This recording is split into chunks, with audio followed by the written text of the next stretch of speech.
Sambuki. Haya. Hapa namuya ngoja. Kuna mgonjwa unamsubiri? Mgonjwa anamgoja. Umeambiwa nani msubiri sasa hapo? Yaani hapa. Anaenda kwa Matondo. Waenda kutibiwa Anasema analogwa, kila siku analogwa. Analogwa Ila kwa huyu mzee.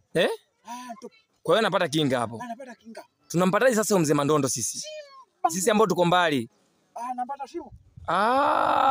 Ukiulizia ukiwa mkoa wowote. Ulizia kwa Mandondo. Anapatikana mkoa gani kwa Mandondo? Tanga. Wilaya Korogwe. Kijiji gani? Magoma unaenda kwa Mandondo. Kwa hiyo namba zake za simu zilizopita hapo chini. Usikubali kutapeliwa. Nisikubali kutapeliwa Huyu anakutibia kwake. Anatibia nyumbani kwake. Ogopa mganga anayekwambia eti anakufuata huko mjini. Anakuibia. Wagonjwa wanahitaji kulala. Tunalaza.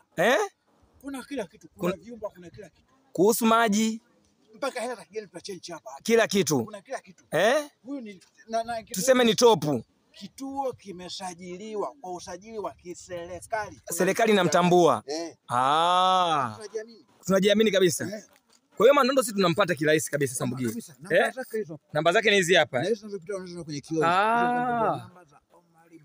Siku za kazi ni siku gani? Siku za kazi ni Jumapili, Jumanne, na Ijumaa. Basi ni vizuri. Unakuja unatibiwa unaondoka. Muda mfupi. Kwa hiyo watu tuje tu wa wingi. Wagonjwa wote.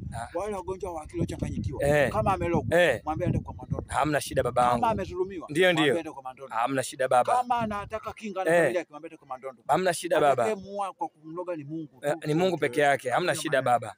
Hamna shida baba. Yupo Kijango. Sasa wewe subiri. Wewe mgoje tu. Unaondoka? Kinamuelekeza ende wapi? Basi hamna shida. Hamna shida baba.